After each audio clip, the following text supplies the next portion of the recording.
Correo para ti. Continuamos con esta serie de evidencias. Hemos dedicado esta serie a las 7 iglesias de Apocalipsis. Y en este caso hemos llegado a mi favorita.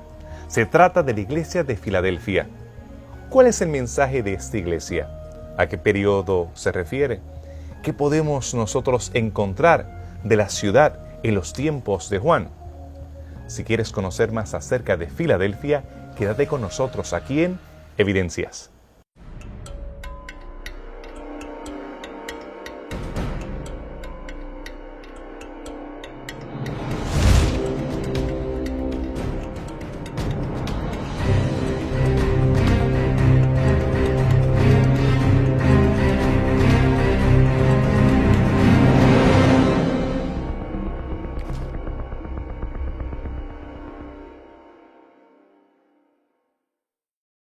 Bienvenidos a este programa de Evidencias, continuando con nuestra serie de Correo para ti. Apreciamos esos comentarios que nos envías a través de nuestra cuenta de Facebook y también las solicitudes para nuestra serie de estudios bíblicos. Continúa comunicándote con nosotros y también compartiendo con otras personas, poniendo me gusta el mismo. Tú también puedes ver los episodios pasados, puedes acceder a ellos a través de YouTube. Y también los puedes compartir con tus familiares. En esta ocasión, continuamos el estudio de las 7 iglesias enfocándonos en Filadelfia. Esta iglesia está en una ciudad muy interesante por su localización geográfica y los propósitos que tuvo cuando fue fundada. ¿Cuándo fue fundada la misma? Vemos que la ciudad parece ser una colonia de helenización en medio de Anatolia, quienes estaban preocupados por helenizar ese mundo en ese contexto, quienes la fundaron y qué propósitos tenían.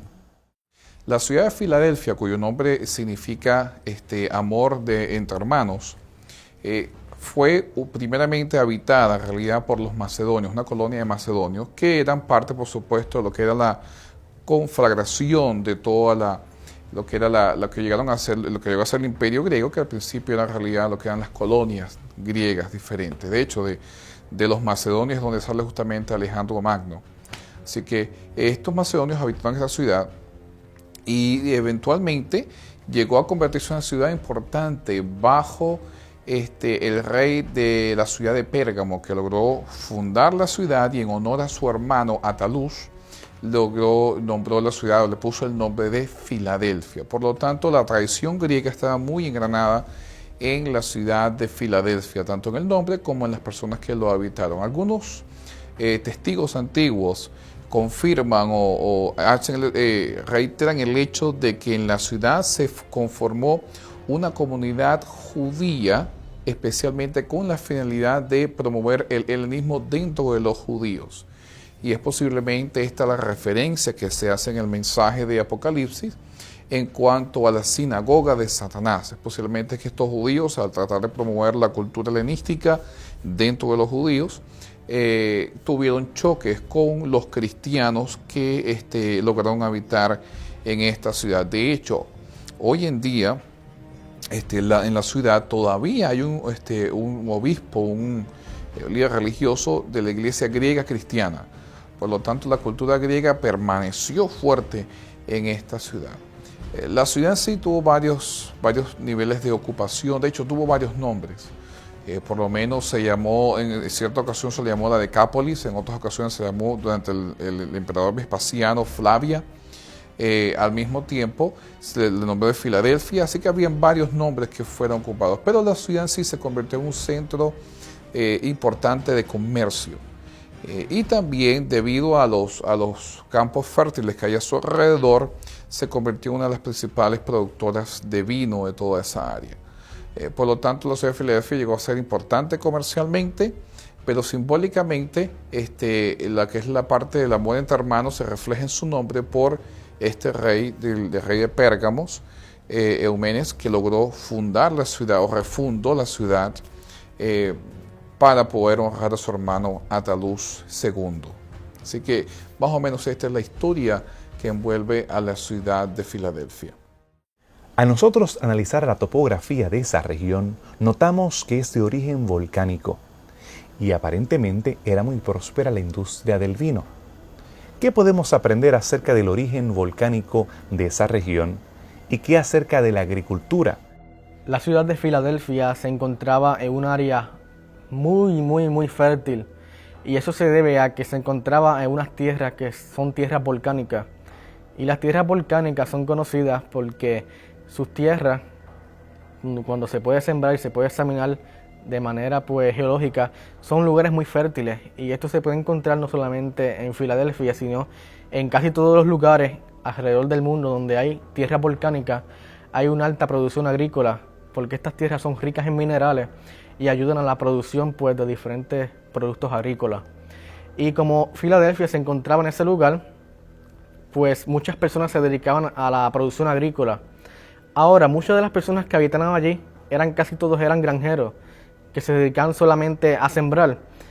Y eso se debe a una cosa muy en particular, y es que la ubicación de Filadelfia se encontraba en un área sísmica, más sísmica que todas las demás ciudades que se encontraban en Asia Menor. Y muchas veces los epicentros de los terremotos se encontraban en este lugar. Y algunos historiadores como Estrabo mencionan que debido a estas condiciones, como estas ciudades se encontraban en esa área sísmica, pocas personas decidían vivir allí de manera muy larga, sino solamente se encontraban allí por algún momento, o se encontraban simplemente porque eran granjeros para cultivar la tierra. Así que la población era mínima debido a la ubicación geográfica de la ciudad de Filadelfia, y la mayoría de ellos se dedicaban no solamente a la producción de productos agrícolas, sino también a hacer viñedos y a hacer vino, ya que como se encontraban en estas tierras volcánicas, eso ayudaba a hacer una gran producción de vino y de manera eficiente. Así que esa era mayormente la ocupación de las personas que vivían allí. Era prácticamente casi todos eran granjeros de la clase baja social que se dedicaban ya sea a producir productos agrícolas o a la producción de vino. Filadelfos, amor fraternal. Hay varias palabras para amor en el griego, pero el caso de Fileo habla acerca de ese amor de hermanos. Y esta iglesia es muy especial porque destaca esa fraternidad, ese amor. No hay ningún tipo de amenaza o algún tipo de regaño a la misma. Al contrario, vemos alabanzas, vemos ánimo que se les ha presentado a los miembros de esta iglesia, y por eso es tal vez que es mi iglesia favorita, o a la cual yo quisiera ser miembro. Pero cuando hablamos acerca de recuperar los restos arqueológicos de la misma, ¿será que podemos encontrar tanto como lo que vimos en Éfeso, en Pérgamo o en Sardis? Bueno, si quieres conocer más acerca de la arqueología de Filadelfia, quédate con nosotros después de esta pausa en Evidencias.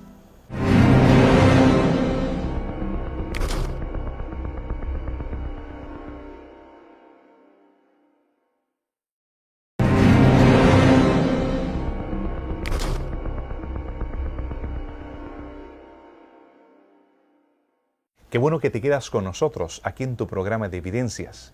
En esta ocasión continuamos el estudio de la ciudad de Filadelfia, en donde había una iglesia que no pensemos en una estructura de 4 paredes tipo basílica, y ni siquiera una estructura más pequeña. Eran casas iglesias, personas que se reunían en cuartos, en casas de algunas personas. En algunos contextos se reunían cerca de ríos, en cavernas o en lugares que no fueran de acceso fácil para las personas que querían eliminarlos, aquellos que eran enemigos de la verdad.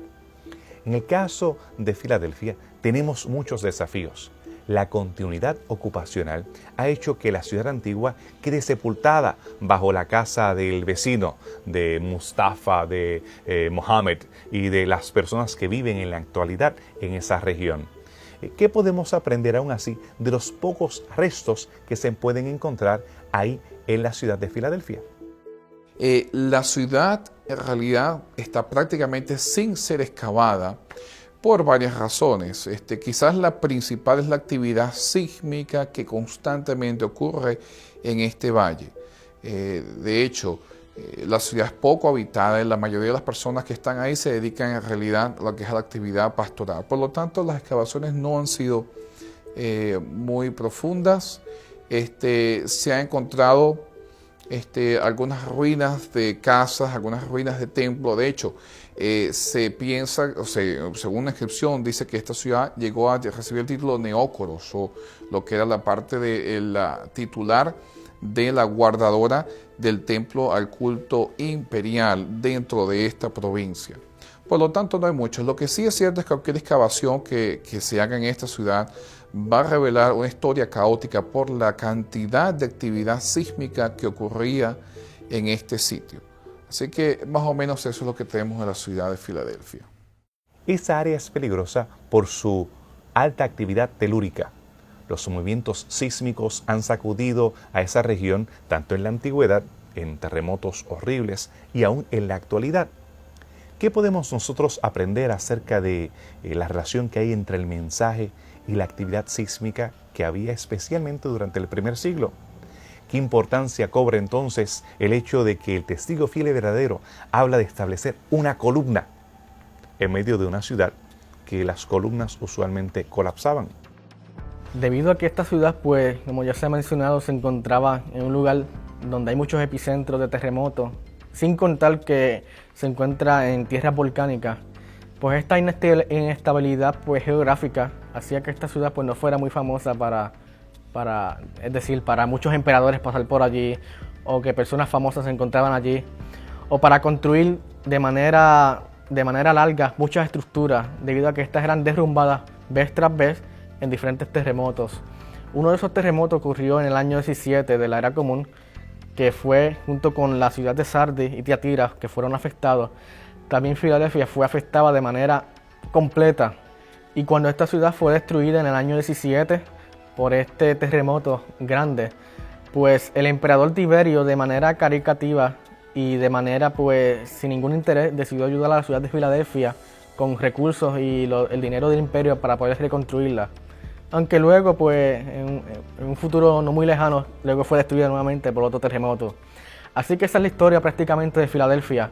Arqueológicamente, pues, no se ha excavado extensamente tampoco, y la mayoría de los arqueólogos se sospecha que lo que vamos a encontrar van a ser desastres y cosas destruidas.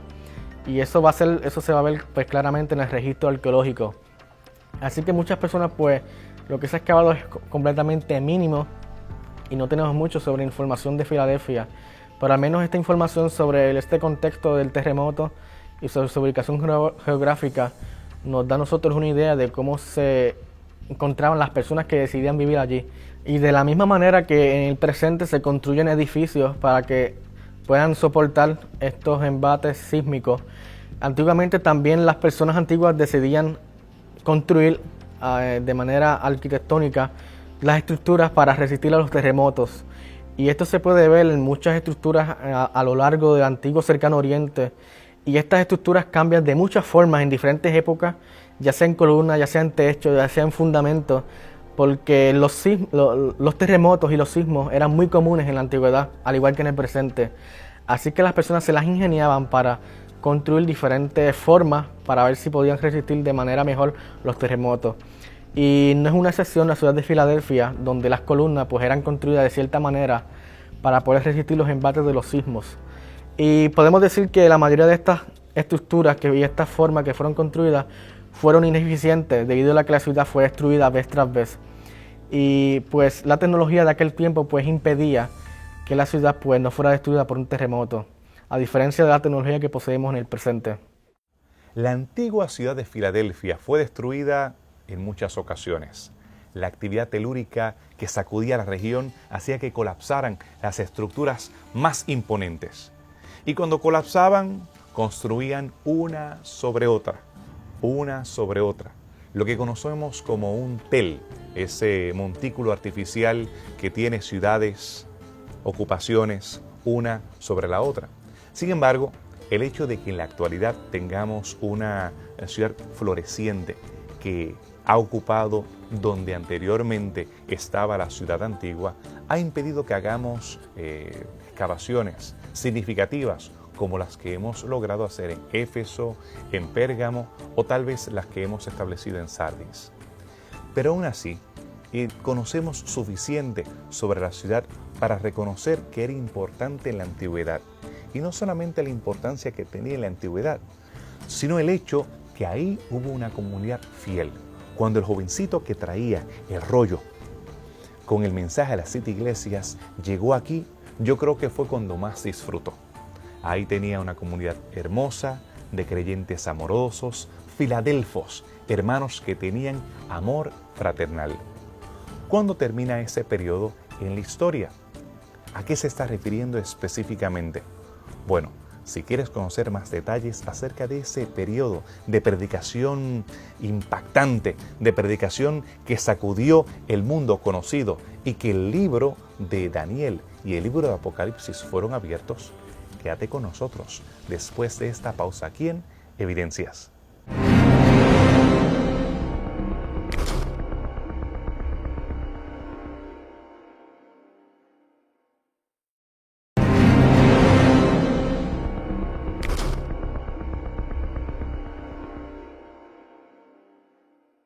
Qué bueno tenerte todavía conmigo aquí en tu programa de Evidencias, continuando con el mensaje de correo para ti. Estos mensajes a las 7 iglesias que no solamente tienen cumplimiento profético, sino que tienen aplicaciones a nuestras experiencias. Sin embargo, en el caso de Filadelfia, tenemos que el comienzo de esa predicación es un momento muy puntual en la historia. Teníamos la profecía de los 1260 años. Nosotros ya hablamos acerca de Clodoveo y esos 1290 días o años. Y vemos el comienzo de esta iglesia en el año 1798 y la conclusión con el final de los 1335 días.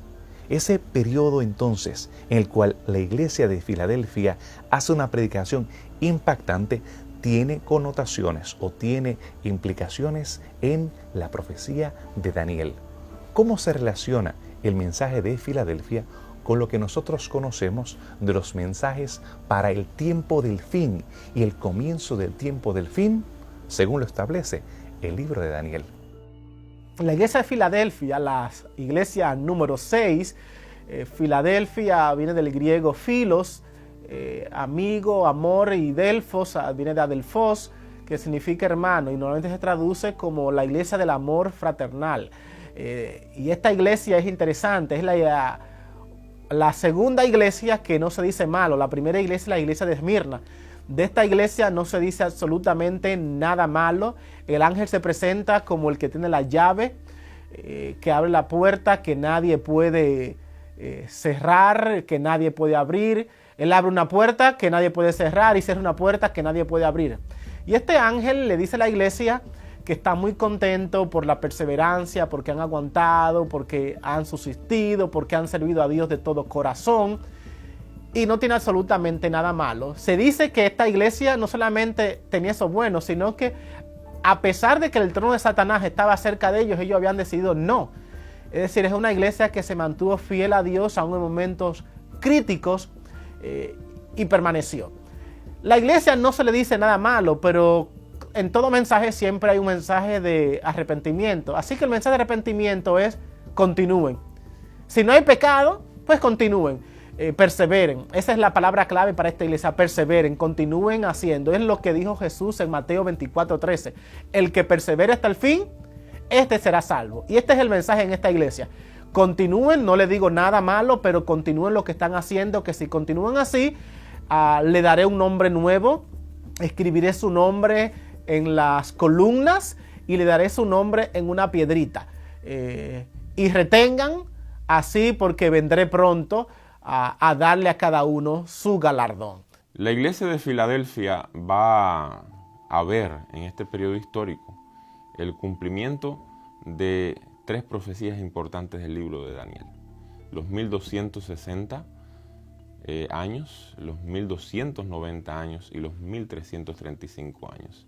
Los 1260 años van a convertirse en un periodo muy importante, porque en este periodo de Filadelfia no solamente están mencionados en el libro de Daniel, sino que también son partes del libro de Apocalipsis, mencionados como los 42 meses o los 3 años y medio. El fin de los 1260 años también está conectado más íntimamente con los 1290 años. Como hemos visto en programas anteriores, el comienzo histórico de estos años difieren, pero el fin de ambos periodos, de los 1260 y 1290, es el mismo. Mientras que los 1260 años comienzan a contar en el 538 después de Cristo, con esa unión íntima que ya hemos visto que los francos van a tener con la iglesia, y que va a fortalecer la iglesia y las pretensiones de autoridad de la iglesia cristiana de esos días en el medioevo, van a terminar en 1798. Los 1290 años comienzan unos pocos años antes del 538, esto es en el 508, cuando más probablemente Clodoveo, el rey de los francos, deja toda su tradición y se bautiza dentro de la iglesia cristiana católica y le ofrece todo este apoyo militar, económico y político a la iglesia para cumplir sus predicciones. Si contamos desde ese 508, estos 1290 años, nosotros vamos a ver que también terminan en 1798. El fin de estos eventos estuvo marcado por los eventos relacionados con la Revolución Francesa en 1789, que van a generarse desde 1789 y que van a tener una cumbre importante en 1798. El evento principal que pone fin a estos dos periodos va a ser cuando el general Berthier, liderado por Napoleón, ellos están conquistando, ¿verdad?, los territorios italianos y están tomando un territorio tras otro. Finalmente deciden entrar a Roma. Y cuando entran a Roma, el propósito principal del general Berthier y de Napoleón era que el Papa renunciara a sus poderes temporales. Esto es, que el Papa renunciara a los poderes políticos que ejercía sobre lo que nosotros conocemos como estados vaticanos. Es decir, el Napoleón quería dejar bien claro que la autoridad papal debía restringirse a los asuntos religiosos. Pero ante la negativa del Papa en turno, esto es Pío VI, Napoleón da la orden y el general Berthier entra a la ciudad del Vaticano, toma preso a Pío VI, dándole lo que se le llama en las escrituras apocalípticas, y nosotros interpretamos desde el punto de vista historicista esta herida mortal al sistema papal que había reinado por estos 1260 años, que había también iniciado unos pocos años a través de estos 1290. Quiere decir que en 1798 después de Cristo, con todos estos eventos conectados con la Revolución Francesa, con las conquistas francesas en Italia y con la deposición del papado, ponen fin a estas profecías. Pero Daniel 12, capítulo 12, versos 11 y 12, nos habla de otro periodo profético importante, 1335 días. O sea, desde que se ponga la abominación desoladora, va a haber 1290 días. Y entonces Daniel dice, bienaventurado el que espere, el que soporte y espere. O sea, bienaventurado el que soporte este embate de persecución, de problemas, de oscuridad que va a representar este periodo de los 1290 días y esperen 1335 días. Como bien sabemos, esta expresión bienaventurados significa dichosos o felices, los que esperen 1335 días. Y como hemos visto en programas anteriores, estos 1335 días partieron junto con los 1290 días en el 508. Si nosotros contamos, este periodo va a terminar en 1843, que en ese momento Guillermo Miller y otros predicadores que van a pertenecer a movimientos de reavivamiento y reforma en el siglo XIX en la iglesia de Filadelfia, que tiene un mensaje especial, esperaban el retorno literal visible y premilenial de Cristo Jesús. Por eso, no en vano, Daniel llama a los 1335 días al final o al cumplimiento de los 1335 días, un momento dichoso o feliz, y aquellos que estén en ese momento vivos serán realmente bienaventurados. Así que estos son los eventos proféticos y los eventos históricos relacionados con el cumplimiento de estas tres grandes profecías que encontramos en el libro de Daniel y en el libro de Apocalipsis. Esos movimientos de reforma y de avivamiento que hubo a principios del siglo XIX fueron importantes, fueron impactantes, pero Satanás siempre tiene una forma de tratar de engañar, de poder presentar lo correcto juntamente con lo incorrecto. Y vemos en el caso de Lacunza, que hace un énfasis en cuanto a la profecía, es parte de ese reavivamiento en cuanto a enfocarnos al cumplimiento de la profecía. Vemos que se introduce el futurismo y lo que más adelante se desarrollará en el caso de Inglaterra como el dispensacionalismo, con John Darby, que a su vez su discípulo en Norteamérica, Scofield, podría regarlo como si fuera fuego en las hojas secas del otoño. ¿Cómo trató de opacar la urgencia sobre la segunda venida que estaba siendo predicado durante ese tiempo el movimiento milerita, con todo lo que tiene que ver con el rapto secreto y el dispensacionalismo? El futurismo, que vamos a encontrarlo totalmente desarrollado durante la iglesia de Filadelfia, tiene una conexión estrecha con la iglesia de Sardi que hemos visto anteriormente y el preterismo. Y la conexión del futurismo como aproximación hermenéutica a la interpretación de las profecías de Daniel y Apocalipsis, al igual que el preterismo, es una reacción a la lectura historicista de las profecías de estos libros. El futurismo vamos a encontrar que es casi inexistente en la iglesia temprana, entre los padres de la iglesia, y vamos a encontrarlo completamente desaparecido en el medioevo. Algunos eruditos piensan que Ireneo y Hipólito son los principales creadores de la visión futurista en la iglesia temprana. Sin embargo, cuando uno estudia con cuidado las presuposiciones de la interpretación futurista de Francisco Rivera, que es el creador de esta visión interpretativa de las profecías de Daniel y Apocalipsis, el cual también es un erudito jesuita, al igual que Luis de Alcázar, que es el creador del preterismo, vamos a ver que las ideas de Ireneo y Hipólito no son exactamente las mismas ideas de Francisco.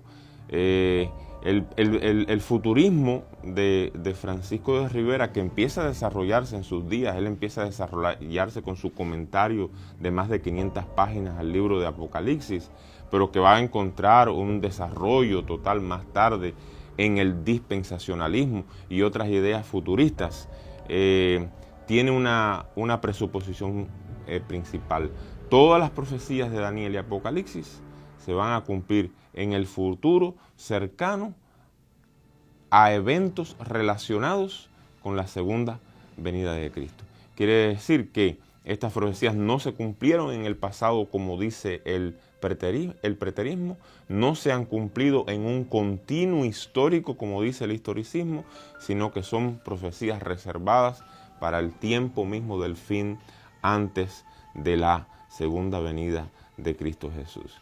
Y es por eso que el dispensacionalismo, a lo menos el dispensacionalismo clásico, tiene una relación directa con el futurismo, porque el dispensacionalismo clásico, que mira la interpretación bíblica como 7 dispensaciones o varias dispensaciones, depende qué autor estemos leyendo, donde Israel es el pueblo del pacto, es el pueblo elegido, y todas estas profecías están conectadas con Israel, el dispensacionalismo también ve estas profecías relacionadas con eventos en el futuro, relacionados con Israel y con la iglesia. De hecho, en la visión dispensacionalista, nosotros vamos a encontrar que la iglesia es solo un paréntesis en los planes de Dios. O sea, ¿qué quiere decir este paréntesis? Quiere decir que por la rebelión de Israel, como estado político y como nación del pacto religioso, como pueblo elegido de Dios, Dios se ha tornado por un tiempo hacia los gentiles. Ahora, en esta visión futurista de las profecías de Daniel y Apocalipsis, ellos ven a la iglesia como este paréntesis que va a terminar con el rapto de la iglesia. O sea, el dispensacionalismo está directamente relacionado con el concepto del rapto, donde la iglesia, esto es, los gentiles que pertenecen a esta iglesia van a ser raptados. Y en ese momento va a inaugurarse la gran tribulación de 7 años, a la mitad de los cuales esos 7 años el anticristo se va a revelar y va a perseguir a los 144,000 que son judíos conversos, y al final de los cuales va a ocurrir la parusía o la segunda venida de Cristo Jesús, y se va a implantar el milenio donde Cristo va a gobernar física y literalmente desde Jerusalén, y después de eso va a empezar toda la eternidad. El dispensacionalismo, por lo tanto, lee Daniel Apocalipsis con los lentes futuristas. O sea, todas estas profecías se van a cumplir en el tiempo del fin. El problema principal de estas interpretaciones que vamos a encontrar aquí y que vamos a encontrar lógicamente en la iglesia de Filadelfia, y la conexión yo la hago porque el ángel dice que la iglesia de Filadelfia todavía es débil. Recordemos que esta iglesia históricamente, si vamos a ver el asunto desde la perspectiva historicista, viene saliendo de todos estos ataques que va a sufrir en el medioevo. Esta iglesia viene saliendo de un trabajo tremendo en lo que está tratando de hacer para purificar la doctrina y la vida de la iglesia. Así que como iglesia de Filadelfia históricamente todavía se muestra débil, y vamos a encontrar estas ideas todavía pululando dentro de la misma iglesia.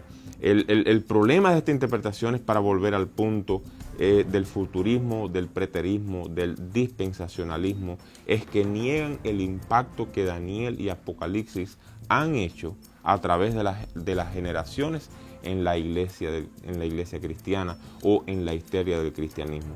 O sea, el futurismo, el preterismo, el dispensacionalismo, que es una reacción a la lectura historicista de estas profecías, solo tienen significado para el contexto local inicial de estos libros, o sea, el punto histórico del pasado o un punto histórico en el futuro todavía por venir. Entonces, no hay impacto de estos libros en toda la expansión histórica de la iglesia cristiana. Y es precisamente esa debilidad de estas interpretaciones que el historicismo trata de cubrir, que ve estas profecías como el cumplimiento de un continuo histórico a través de la historia. O sea, estos libros no solamente han hablado para un punto en el pasado, o no solamente hablan para un punto o eventos del futuro, sino que han impactado y han hablado al pueblo de Dios a través de toda la historia y a través de toda la experiencia y vivencias del movimiento cristiano. El comienzo del tiempo del fin, ese momento tan anhelado, esa expectativa escatológica de la segunda venida de Cristo.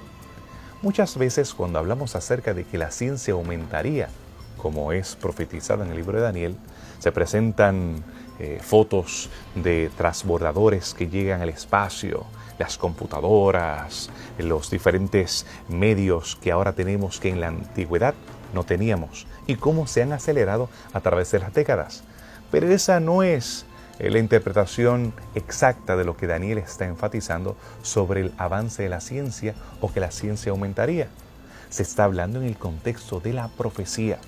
El libro que había sido sellado finalmente ha sido abierto. La ciencia del conocimiento de las Escrituras de forma especial del libro de Daniel y Apocalipsis, comienza durante esta época, durante la época de la iglesia de Filadelfia. Pero, ¿cómo eso se reflejó en América, en Latinoamérica y en el resto del mundo? ¿Cómo nosotros vimos el cumplimiento de ese sello que es abierto, de ese libro que ahora está al acceso de todos? ¿Y cómo eso se aplica a tu vida? Quédate con nosotros después de esta pausa aquí en Evidencias.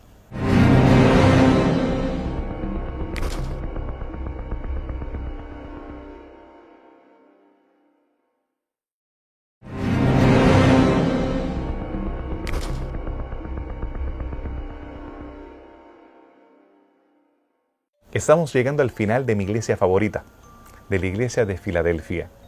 Durante el comienzo del siglo XIX, comenzó a predicarse de manera especial la segunda venida de Cristo. Los movimientos de reforma y de temperancia, abolición de la esclavitud. Hablamos acerca de las sociedades bíblicas, la propagación, la traducción de la Biblia en muchos idiomas, los movimientos misioneros. El pensar de que el milenio estaba por comenzar, toda esa expectativa, todo ese optimismo, eso es lo que marca el comienzo de esta iglesia. ¿Cómo eso se reflejó en las diferentes culturas que fueron impactados por ese mensaje del advenimiento?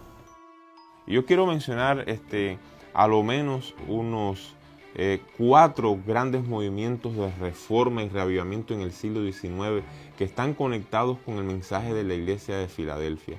El primero de ellos es el pietismo en Alemania. El pietismo es un movimiento que está tratando de reformar el luteranismo, que tiene todos estos problemas que ya hemos descrito.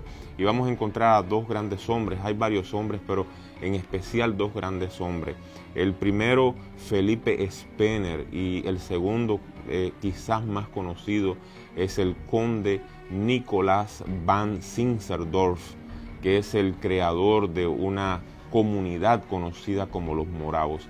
Y el pietismo va a enfatizar 2 cosas importantes. En primer lugar, el énfasis de pureza o limpieza del corazón y las emociones, y la centralidad de la oración, sin volver a mencionar que vamos a verlo como una línea bien definida en todos estos movimientos de reavivamiento y reforma, el énfasis en el estudio de las Escrituras y la obediencia a la palabra.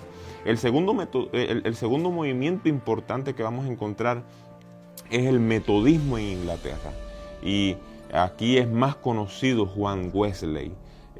Juan Wesley es el creador de este movimiento metodista que, así como el pietismo estaba tratando de reformar la iglesia luterana, aquí vamos a encontrar que el metodismo está tratando de reformar a la iglesia anglicana. Y Juan Wesley y su hermano Carlos Wesley van a ser centrales en este movimiento. Es lo que yo voy a llamar una revolución soteriológica nuevamente. Juan Wesley permite que entre dentro de la tradición reformada las ideas soteriológicas de Jacobo Arminio, que le da un rol al libre albedrío humano en la salvación, y con ese rol en el libre albedrío humano en la salvación y en la participación de la relación con Dios, hace que Juan Wesley enfatice en la importancia de la santidad de vida. Por eso es que en el metodismo vamos a encontrar como movimiento de reavivamiento y de reforma el concepto de una vida santa. Va a ser central, va a ser importante, va a ser mandatorio. Otro movimiento importante que vamos a encontrar aquí en el siglo XIX va a ser ya en el nuevo continente, y es el primer gran reavivamiento en Estados Unidos, que va a influenciar muchas cosas. Va a hacer que Estados Unidos, las colonias, se integren, y va a hacer que en el continente, aquí en Estados Unidos, en la nueva tierra, el cristianismo se convierta en cierta manera en un movimiento sólido entre los que habían venido a habitar estas tierras. Y vamos a encontrar que el énfasis de este movimiento va a ser en la vida espiritual y moral de los creyentes. El gran predicador de este primer gran reavivamiento en Estados Unidos va a ser Jonathan Edwards.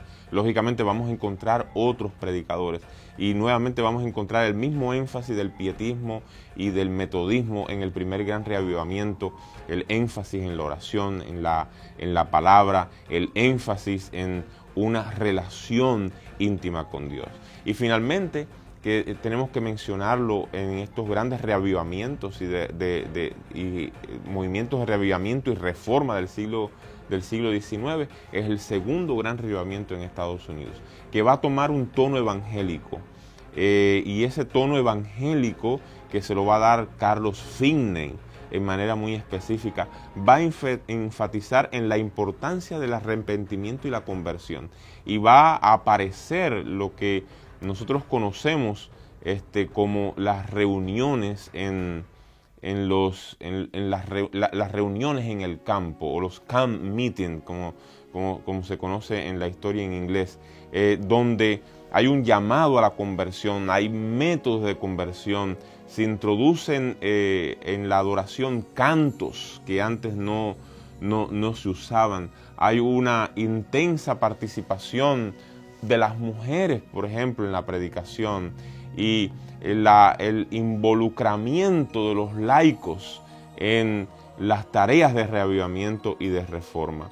Este énfasis en la conversión a través de las campañas evangelísticas, a través de la oración, va a ser central para este movimiento en Estados Unidos y para el triunfo del mismo.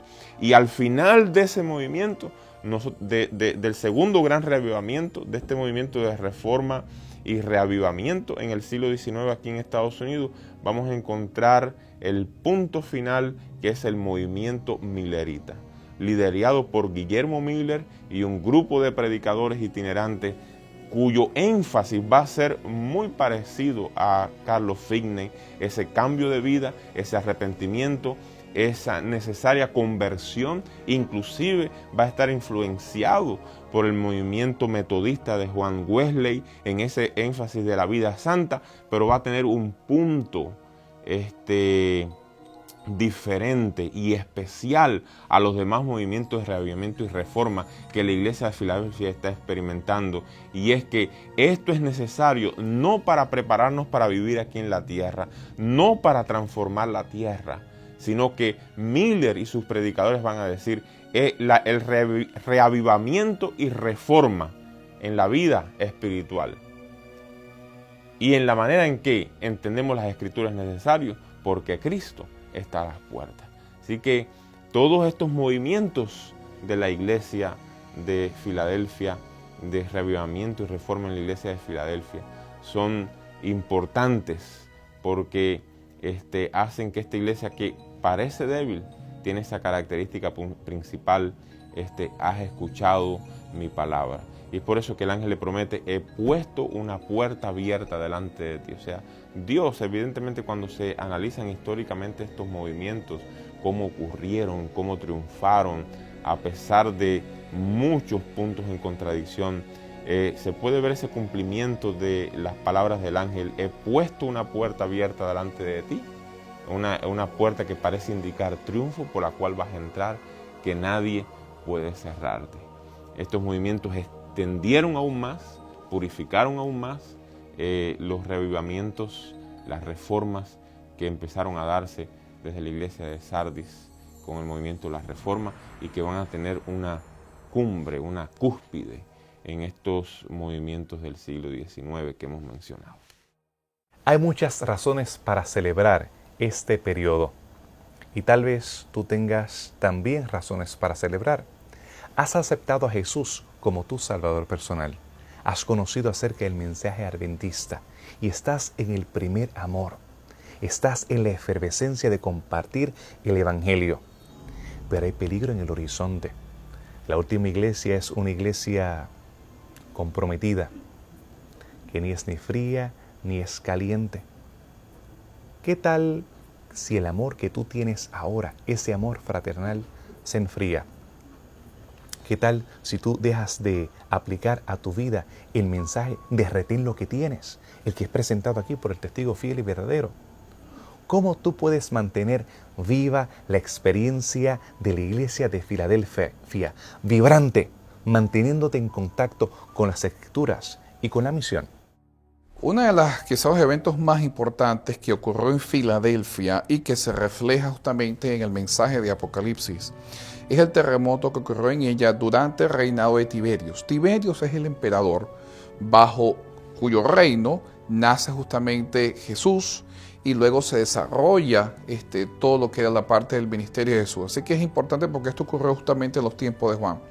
Lo interesante es que en este terremoto que prácticamente casi destruyó la ciudad por completa, una de las cosas que luego se ha encontrado que todavía se mantiene firme es justamente una columna que aparentemente pertenecía quizás a la iglesia cristiana. Lo cierto es que contrasta el hecho de que esta ciudad ha sido azotada por tantos terremotos y justamente algunas estructuras hayan permanecido firmes, y se puede tener una analogía en cuanto a lo que es el mensaje de Apocalipsis, donde se habla de una iglesia firme a pesar de que es azotada por los vientos terremotos en una forma alegórica en este sentido, y que se mantiene firme a pesar de todo aquello que la está removiendo. Por lo tanto, el mensaje en sí se puede aplicar a la firmeza que debe mantener un cristiano a pesar de las pruebas que lo están rodeando. Que el cristiano verdadero se mantiene firme y pasa por encima de todas las cosas que lo azotan.